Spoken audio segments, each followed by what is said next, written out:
Күйеуім іссапармен қалаға кеткен. Үйде жалғызбын, үнсіз түн.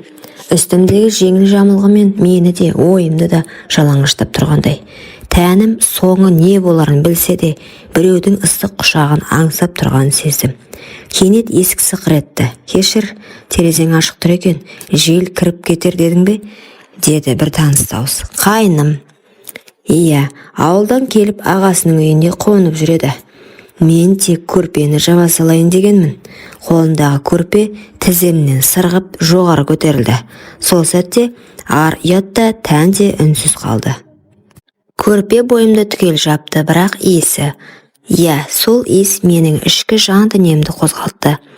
Ол иіс еркектің иісі еді. Күйеуімде жоқ бір ерекше иіс тым жақыннан сезілді. «Қатты тоңып кеткен шығарсың», деді ол, жай ғана. Дауысы жұмсақ еді, бірақ ішіндегі отты мен ғана сезіп тұрдым. Мен үндемедім. Ол тіземнің үстіне қолын қойды.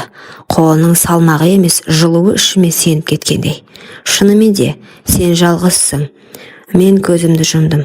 Қолы жамылғының астына баяу сырғып кіріп кетті. Тілім үнсіз, тәнім оянған. Тек жүрек дүрсілімен тыныстың ауырлағаны естілді. Ол үстіме шыққанда мен бір сәтке қарсыласпақ болдым, бірақ бәрі кеш еді. Ар ұят сол сәтте бір бұрышқа тығылып қалған еді, ал тән үнсіз келісті. Таң атты, жастық сәл дымқыл, тер ме әлде көз жасы ма білмеймін. Жанымда ешкім жоқ, тек көрпе астында бөтен иістің ізі қалған. Күйеуімнің иісі емес, нағыз еркектің иісі. Кінәлі сезім бе әлде аңсау ма анықтай алмай жаттым. Кешегі түн ішімдегі жабық құлыпты ашып жіберді. Мен өзімді қор сезінген жоқпын. Қайта тұтаса елге айналғанда едім. Мойындағым келмейді, бірақ тәнім кешегі түнді қайта аңсап тұр.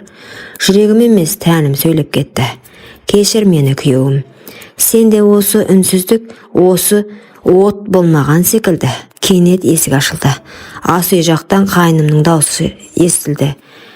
«Шәй дайын, ұйықтап қалған жоқсың ба?» Мен үндемедім, себебі даусынан бұрын оның иісі кіріп келіп жатқандай болды. Шәй үстінде үнсіздік үстем болды. Ол көзіме тура қарамады. Мен де. Бірақ арасындағы от сезіліп тұрды. Көйлегімнің ішінен өзімді бөтен, бірақ ерекше сезініп отырдым. Тәнім басқа біреудің ізін ұмытқысы келмейді. «Түн тыныш өтті ме?» деді ол ақырын. Даусындағы салмақ. «Кеше мені құшақтаған қолың дауысы секілді шықты». «Жаман емес», дедім, қысқа ғана. Қасық пен кесенің дыбысы ғана естіліп тұр, ал ішімде құмарлық оты қайта тұтанып келе жатты. Ол орнымнан тұрып қасымнан өтіп бара жатып иығыма жеңіл тиіп кетті. Сол ғана еді. Менің бүкіл жан дүниемді қайта оятты. Ол менің тәнім емес, жанымның ең әлсіз тұсына тиіп кеткендей сезіп тұрдым. Кешегі түн кездейсоқ емес еді, ал бүгін тәнім тағы да соны қалап тұр. Ар ұятта әлсіз екен, себебі екеуі де үнсіз. Сол күні күйеуім хабарласты. «Ертең таңертең ғана қайтамын». Үнінде сағыныш жоқ, жай бір күнделікті дауыс. Ал менің ішімде дауыл. Кеше мені алғаш рет толық әйел сездірген адам дәл қазір төргі бөлмеде отыр. Кеш, үй тыныш, жарықты өшіріп өз бөлмеме өттім. Төсекте жатсам да ойым басқа бөлмеде. Әр тынысым оны аңсау. Тәнімнің әр түйірі соны қалайды. Есіктің сырттан жай ғана тарс жапты, аяқ дыбысы тоқтады. Сосын жаймен есік ашылды. Үн жоқ, тек дем, терең, ыстық. «Ұйықтап қалдың ба?» «Жоқ», дедім сыбырлап. Ол жақындады, жамылғаны көтеріп иығыма тиді. Сол сәтте ішімдегі барлық ар ұят, тыйым, ой, үнсіз күйге шегінді. Мен оны күттім. Тек тән емес, жанымда, әйелдігімде оны аңсады. Ол үстіме шықты, екеуміз де сөйлемедік. Себебі тіл емес, құмарлық сөйлеп тұрды. Түн ұзаққа созылды. Әр жанасу кешегі емес, бүгінгі одан да батыл, одан да керемет өтті. Одан да аш көз еді. Мен ештеңе ойлағым келмеді. Тек сол сәт, сол иіс, сол еркек. Таң атты, бұл жолы мен жалғыз оянған жоқпын, ол қасымда жатты. Жалаңаш иығы маған тиіп тұрды, тынысы баяу терең. Ұйықтап жатқанмен тәнінің жылуы маған қадалып тұрды. Басыма бір сұрақ келді. Бұл енді не, кездейсоқтық па, әлде? Ол көзін ашты, ұйқылы ояу көзіне қарадым. Еш өкініш жоқ, еш сұрақ та жоқ. Тек бір үнсіз мойындау бар секілді. Енді бәрі бұрынғыдай болмайды.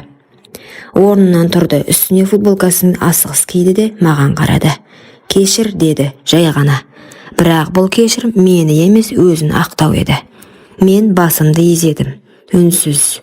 Ішімде бір ащы шындық шыңғырып тұрғандай болды. Мен өз күйеуімді саттым, мен өзімді жоғалттым.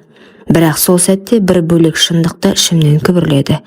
Сен алғаш рет өзіңді әйел сезіндің. Күйеуім үйге таңертең келді.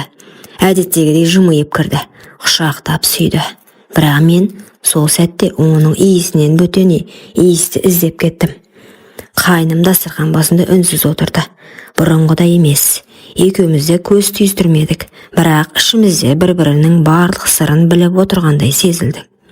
Күйеуім күліп сөйлеп отыр. Мен күліп отырмын, ал жүрегім екі ортада тұншығып отыр. Кешкісін ол, қайным кетем дейді. Қалада жұмыс тапқан екен. Інім кетем деді, қалада жұмыс тапқан екен деді. Мен басымды изедім. Жауап бермедім, ішімде бір шындық қимай жылап жатты. Бірақ тілім үнсіз. Сол күні кешке ол менің бөлмемнің есігін соңғы рет ашты. Кірмеді, тек үнсіз қарады. Көзінде, мен саған ештеңеге уәде ете алмаймын, бірақ мен сені шын қаладым деген үнсіз сөз тұрды.